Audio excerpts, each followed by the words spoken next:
everybody. And hello, Zoom. Hi, Mom. I'm Emily. I do things with the youth here at Catalyst. If you've seen me on Sunday mornings, I'm usually sitting outside because it's a little loud for me in here. And I am thrilled to be with you.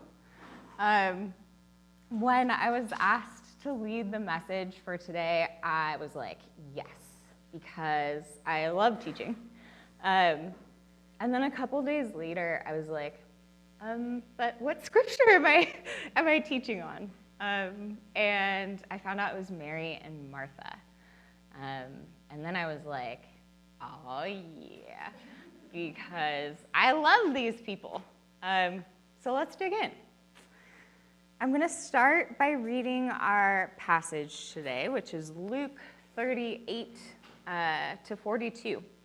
And something that you can't tell from on the screen is that this passage actually comes in between the Good Samaritan and the Lord's Prayer. We switch things around a little bit for Father's Day. May the Lord add a blessing to this reading. Now, as they went on their way, Jesus entered a certain village where a woman named Martha welcomed him into her home. And she had a sister named Mary who sat at the Lord's feet and listened to what he was saying. But Martha was distracted by her many tasks. So she came to him and asked, "Lord, do you not care that my sister has left me to do all the work by myself? Tell her then to help me." But the Lord answered her, "Martha, Martha, you are worried and distracted by many things. There is need of only one thing. Mary has chosen the better part, which will not be taken away from her." So those of you who grew up in church are probably pretty familiar with this reading from Sunday school, which is great because this passage is about some women, and there aren't as many of those as I would personally like in the Gospels. But it's also a little bit limiting because when we're studying things in like a Sunday school setting, we miss a lot of the necessary context. So the interpretation that we are used to is something like this. Martha, practical, anxious, detail-oriented, a lot on her mind. And then Mary, serene, big picture,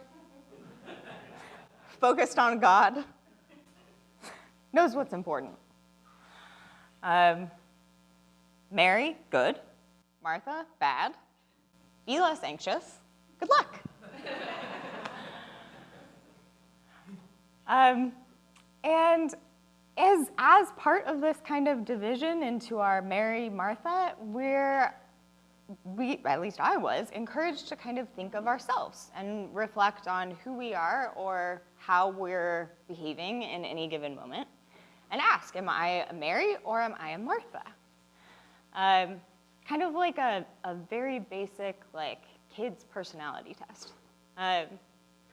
So now that you've seen this passage, what about you?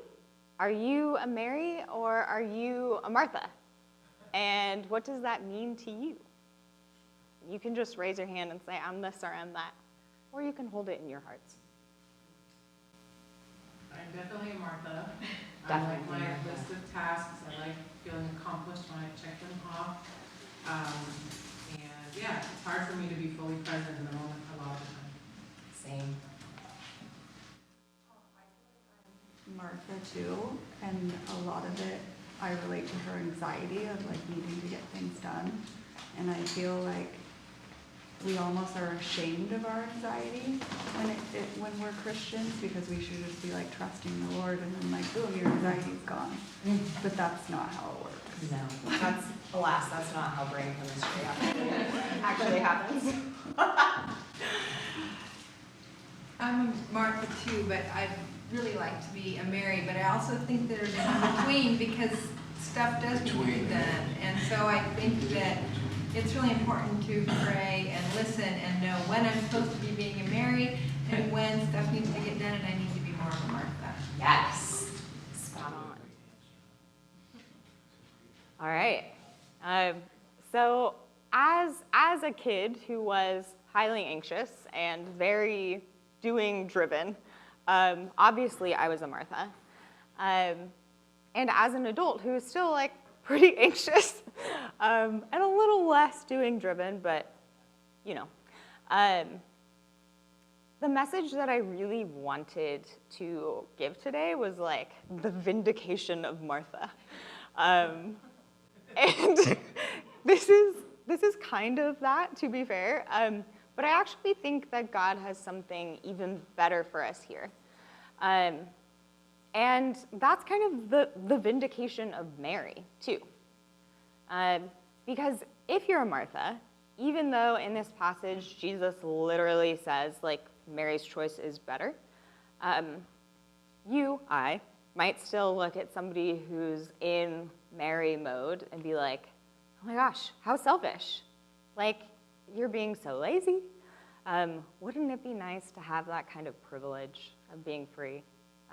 Or like, oh, she's so impractical. And if you are a Mary, you might look at a Martha and think, like, she has no idea what's important. She's so silly. She's, like, freakishly obsessed with all these details. And that contempt leads to even further division, both in the story and for us today. And I think that God's point in this story is actually the opposite of that division. Mary and Martha's story is one that, when we look at who they are in the fullness of the places they appear in the Gospels, Mary and Martha's story is one that actually teaches us to honor each of these places, and critically teaches us about oscillating in between, about moving freely along this spectrum of options. So instead of thinking like, okay, Mary's this, Martha's that. Mary has these perks, Martha has those perks. I am this, I am that. Their story actually kind of explodes that binary way of thinking. And to see how, we're gonna roll around a bit in the context that we didn't have time for in Sunday school. So who are these people? Mary and Martha are Lazarus's sisters. And you'll remember Lazarus is the man who died, who Jesus wept over, and who Jesus raised from the dead. It would actually be a little bit more accurate to say that Lazarus is their brother. And you'll notice that throughout the Bible, people are typically introduced in order of importance. And places are introduced in terms of who the most important person is who lives there. And when we are introduced to Mary, Martha, and Lazarus, it goes Martha, her sister, and then Lazarus. And we're told that they live in Bethany, and Bethany is introduced as the village that they, Martha and Mary, live in. We also know that Martha is like kind of an important person in her own right. This is Martha's house that Jesus goes to. We know that all three of these siblings are really good friends with Jesus. And we know that when they're introduced, when that friendship is highlighted, it says Jesus loved Martha and her sister, and then kind of last, Lazarus. We know that this friendship was a really deep one because when Lazarus got sick and Mary and Martha called, Jesus came, even though going to Bethany at that time was pretty much a death sentence. And that is what happened. Jesus went from there to Jerusalem, where he died. So we are so quick to take these large, complex, rich lives and boil them down into two categories. And what's more, two categories that are pitted against each other. And honestly, like, that makes sense because that's what happens when we have limited representation, but also because we are constantly doing this.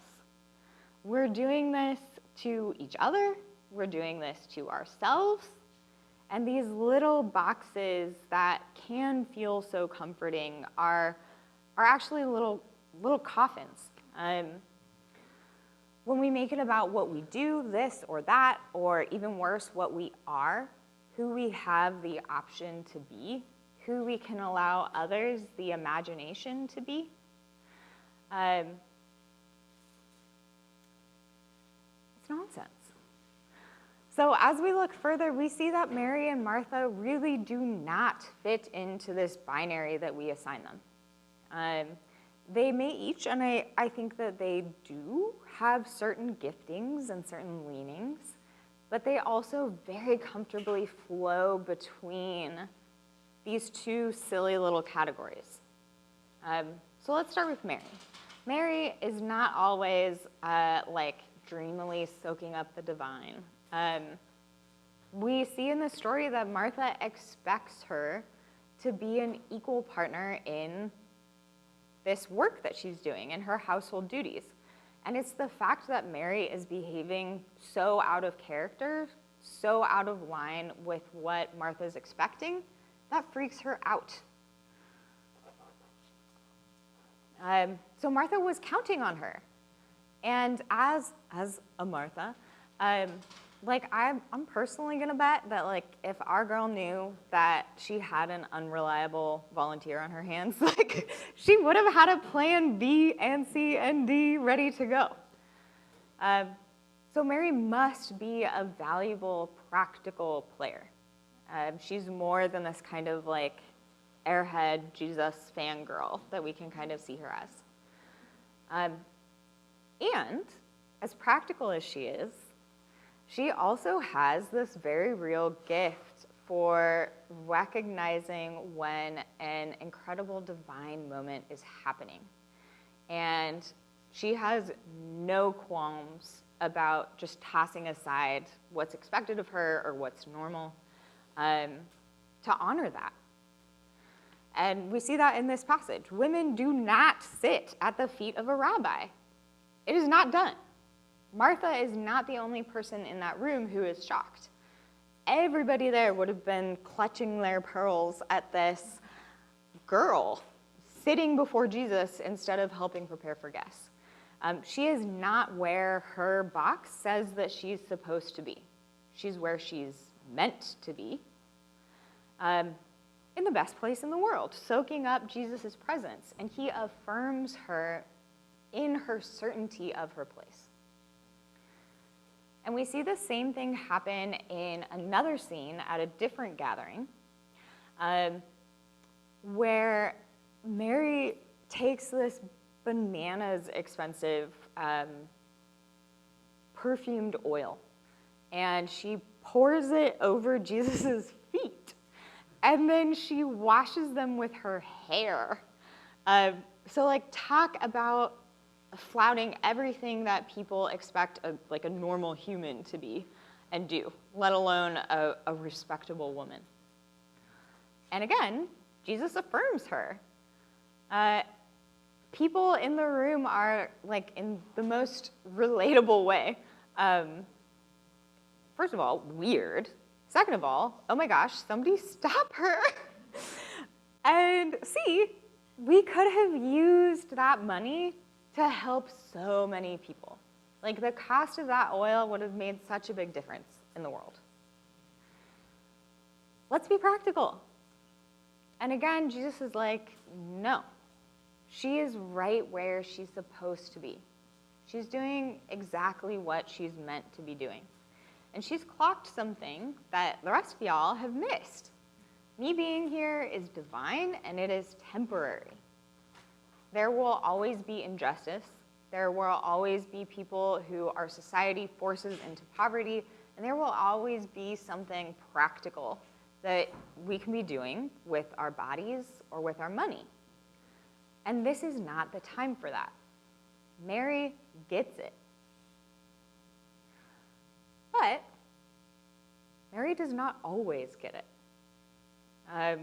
When Lazarus is sick and Jesus arrives too late to save him, like several days too late, we're talking a little bit of decomposition happening.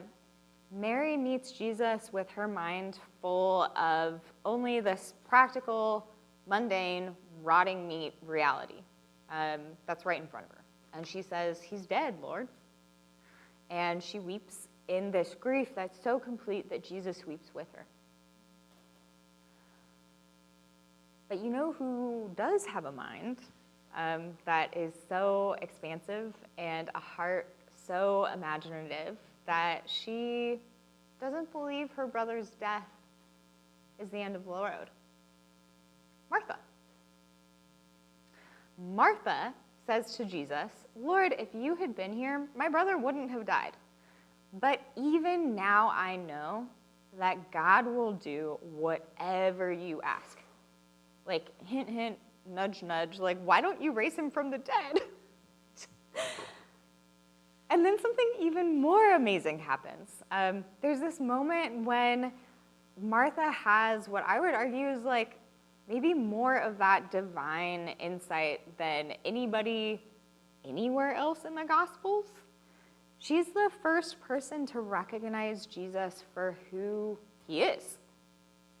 And she says, "I believe that you are the Messiah, the one coming into the world." The only other place we see that is with Peter, and he does not get it this fast, and also he doesn't get it this right. And Jesus is ready to build his whole church on that halfway faith. Martha is prophetic.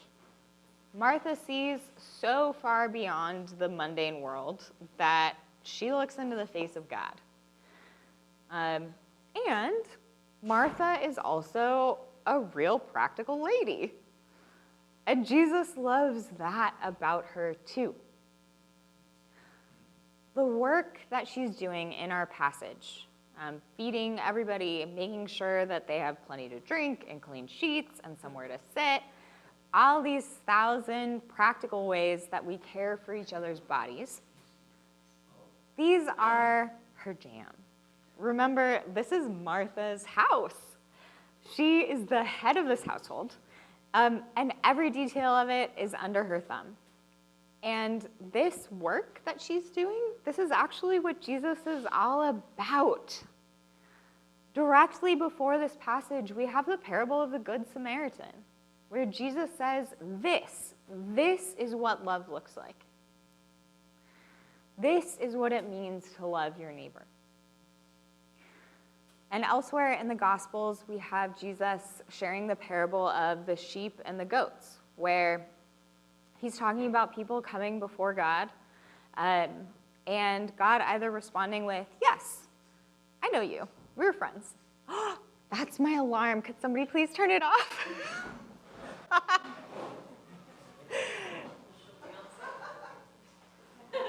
Oh, no. It is. This is Beyonce's Don't Hurt Yourself. So I have a med I take at noon. There we go. Thank you. So we have the sheep, we have the goats, and the way that Jesus says that God will know some people and won't know others, the people God knows are the people who are feeding the hungry, who are clothing those who don't have clothes, who are caring for people who are sick, who are visiting people in prison. So these practical cares of Martha's heart are actually completely in alignment with God's own heart and God's own will, as much as her prophetic imagination is. So, what is going on in this passage? Where it kind of looks like Jesus is scolding Martha for her hustle. How do we end up with this one freeze frame of these two really expansive, really richly textured people that lets us snip them down to fit into these two tiny boxes and then turn around and do the same thing to ourselves? I think that part of what's going on here is that Mary's pendulum swings so far to this divine plane that Martha's swings real far to the practical side to balance it. And that rightfully freaks her out. Surprises are hard on some of us, and especially surprises that leave you with a house full of people and no co-pilot. That's stressful. And I think that both Mary and Martha would agree with what Jesus says. Martha, you were worried and distracted by many things. Yes, correct. Did I mention the house full of people? There's need of only one thing. Mary has chosen the better part, which will not be taken away from her. Again, it's pretty clear that both Martha and Mary would have been like, yeah, 100% agree. Sitting at your feet is the move here. Our God is all we need and can't be taken away. But again, house full of people. So what I think happens is that I think that Mary's choice left Martha feeling like she did not have one. And I think that this is Jesus putting Martha back in the driver's seat, giving her access again to the full spectrum of her personhood. Because, she's right. If she stops bustling and busting her bum to, sit at Jesus' feet, people might not get fed, at least not to the usual standards. But when has Jesus ever cared about the usual standards or any standards? This passage cuts off before the end, but I'm imagining two aspects of what might happen next. One is I'm imagining something that happens inside Martha, where she fearlessly, shamelessly drops all of these things that she's holding to hold on to God instead. And also, I'm imagining that everything else also shifts to accommodate this oscillation. And by that, I don't just mean that Mary's gonna jump up and get to work. This is not a relay race moment. But what if all the men in the room jumped up too? What if Jesus started cooking? What if we invited all the neighbors over to help and to enjoy the moment? What if we decided that having fancy food didn't matter so much and we all had cereal for dinner instead? There are 1,000 options here.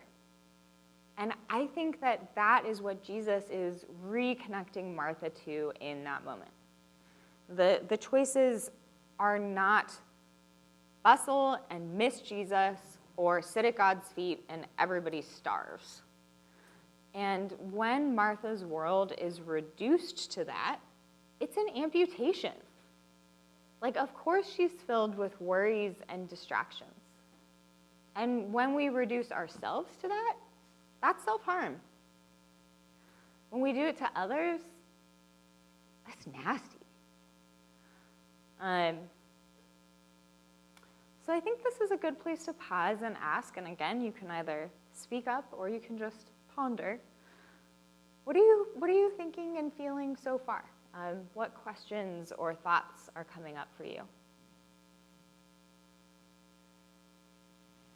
I just feel like a really good word to use is he gave her permission to not have to do all those things. And a lot of times when we have company or whatever, if we gave ourselves permission to have cereal or to have something simple, it would be a huge relief and it would really redirect us in a good place. Yes. Permission. Yes. That permission that restores access to all the thousand ways that things could be, instead of it has to be this way, otherwise it will be this way. Yeah, I love that. Yeah, a lot of times this parable is framed as Jesus scolding Martha, but I like that you kind of frame it more as him giving her agency back. Because it's made pretty clear in the story that it's like there's not a difference in honor between the person sitting at Jesus' feet and the person actively serving the community. It's when one tries to tell the other that they're wrong for doing it. Yeah, when it's divided into A or B, and each has contempt for the others, pitted against the other. Yeah.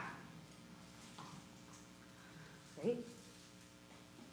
I think, Emily, it's kind of like if you stop doing things, the world doesn't fall apart. Yes. And I think it's really important for us to realize that, yes, our actions matter, but they don't matter at the level we think they do. Yes. And like to just be able to say, you know what, it's true. Like because for me, this is really on point. I really appreciate what you're sharing, but it's like every single night I struggle with what is the thing I want to accomplish before I go to bed. Yeah. And it's just like, if I have not had time or space for God, how much that is a back burner, because it's just literally like that one thing that's like, oh, it's okay, God will always be there. The dishes, however, will pile up. Yes. But it's just being able to basically say, like, you know what? Actually, what will happen if I don't do these dishes this one time or whatever? And like, what if I actually do prioritize my spiritual life? And will the world fall apart? And what will actually happen? Kind of like trusting in God versus my own actions. Yes. Yeah. Spot on. That's why I do a Sabbath every week, is because I need to prove to myself every week that if I stop doing something, like the world actually won't end. But every Friday, I get to Friday evening, and I'm like, I can't do it! It's all gonna fall apart. And it doesn't every week. Guess what? Saturday comes, I have my Sabbath, and it's glorious. But yeah, restoring all those options. It's not either I have time with Jesus or the dishes pile up. It's, what if I have time with Jesus while I'm doing the dishes? What if we have a family dishes party? What if I put on the music and dance while we're all doing the dishes together? What if the dishes do pile up, and that's okay? What if somebody else does the dishes? What if we use paper plates for a couple weeks because this is a really hard time at work? There are 1,000 more options, and when we're called back into that restoration of the whole spectrum we have available, that's really powerful. Yeah, good point. All right. So I want to take this into another area of application. That's both because this is something that Wes talked about last week that I thought was really fantastic. And because it's a set of two boxes that most of us bump up against most days. So Wes talked about how when we say that this is what men can do, this is what men are, and this is what women can do, and this is what women are, something kind of horrific happens, both to individuals and to families, because you can end up with these marriages where you have a man who was raised as a man, and you have a woman who's raised as a woman, and you end up with a situation where the mom does all the housework and all the emotional care work and holds a job. Well, the dad is severed from his ability to care practically for his home and for his kids, for the people he loves, and to hold them emotionally too, and ends up feeling like his only value is the money that he brings home. I'm like, my gosh, how awful for everyone involved. We've made so much progress. And still, in the year of our Lord, 2024, so often when we raise people as boys, we fail to give them access to their tenderness, to their tears, to the softness of their hearts. We fail to teach them how to cook, how to clean, how to do all these million little things that we do to care for each other's bodies and to care for each other's minds. And we fail to teach the people who we're raising as girls who they might be and how beloved they might still be if they ever stop doing all those things. And then you put two of these people into a marriage and whew, what a nightmare, what a tragedy. I think the good news of this passage and the thing that Mary and Martha teach us with their example is the way out of this tragedy. Just like Mary and Martha, God is not calling us to resign ourselves to these tiny boxes of man and woman and to cut off parts of ourselves so that we fit. Instead, God, as God kind of always does, is calling us to freedom and to fullness, to the freedom to oscillate between two ends of this spectrum, to have this access to the fullness of who we can be and all the 1,000,001 options instead of just A or B. And I'm going to share an example, actually. So my mom and dad, I think, actually really embody this. Like Mary and Martha, each of them does tend toward one end of a spectrum. Not the end that you might guess. My mom loves action movies. She has this huge tool bench with every tool you could imagine. She wears makeup like maybe twice a year, not more. My dad, all about the rom-coms. He loves a good drama. He is the person who cries at Hallmark commercials. And if there is a spider or a snake, he flops and says, Jan? Janny? Jan? And my mom comes and kills it for him. He loves beautiful things. He loves clothes. One time we were talking about, like, if you were a machine, what would you be? And he was like, I would be a sewing machine, so I could touch all the beautiful fabrics. And they also both have access to the fullness of that scale. As tender as my dad is, my mom is too. She hates cooking and doesn't do it. My dad loves cooking, he does do it. But my dad also holds us when we cry, just like my mom does. My mom also taught us how to do all of our own laundry, all of these little household tasks that we can do for ourselves and we can do for others. In this relationship that they have to one another and that they have more generally, I think that they embody this one way that this can look, of this set of options that we have. And I think that God does call us to that spectrum and to that ability to flow in community and to respond to each other, not with like, oh my gosh, get back in your box, like be a man, pick an airplane or something. But instead, as Jesus did to Mary, by affirming and upholding Mary's ability and our ability to imagine and to embody the unexpected. And just as with Mary and with Martha, when one person flows beyond their box and dares to kind of move between different places on the spectrum, it opens the door for others to follow. This is something that we do with each other and that we do for each other. I chose not to wear makeup this morning, even though I was like, oh, but it's on Zoom, because I was like, but Weston wore makeup last week. Probably, I don't know. And so I felt like, oh yeah, that's right. Like, I don't wear makeup on most days. That's not where I'm at in like my place on the gender spectrum right now. I am in my boots, pants, work shirt moment.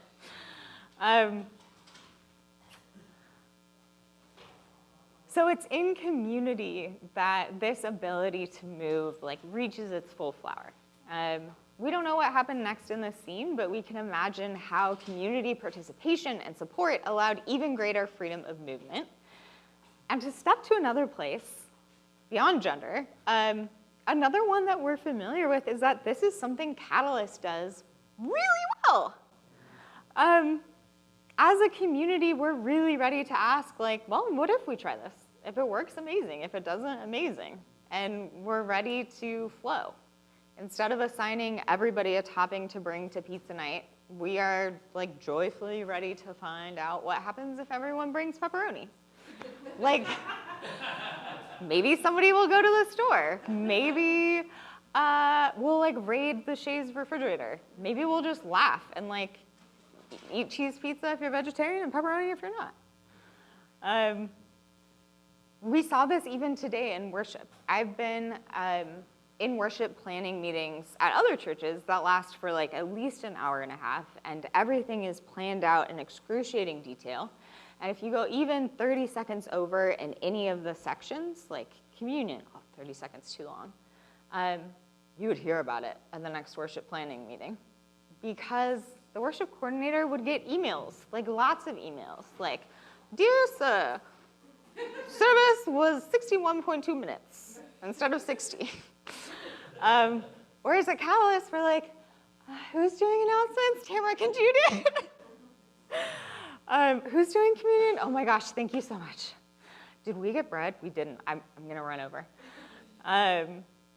So we are doing this, we have the ability to do this because we have this communal support. And because we do, we hear voices that we wouldn't otherwise hear. And we step into roles that we wouldn't otherwise move into. So as you move into the rest of your week, I encourage you to take this good news as you go. Notice when you feel like there are only two options and both of them make you feel trapped. Ask God to show you the way of Mary and Martha and see what happens next. And you know what? This is another example of our flexibility. I don't know what's supposed to happen next. Am I inviting up the worship people? Yeah. Yes, I will pray. God, please add a blessing to my words today. I pray that you would just find a place in each of our hearts for Mary and Martha to dwell, that we would be shown all of our capacity, that we would see 1,001 options instead of 2. And that we would find your freedom in that fullness. Amen.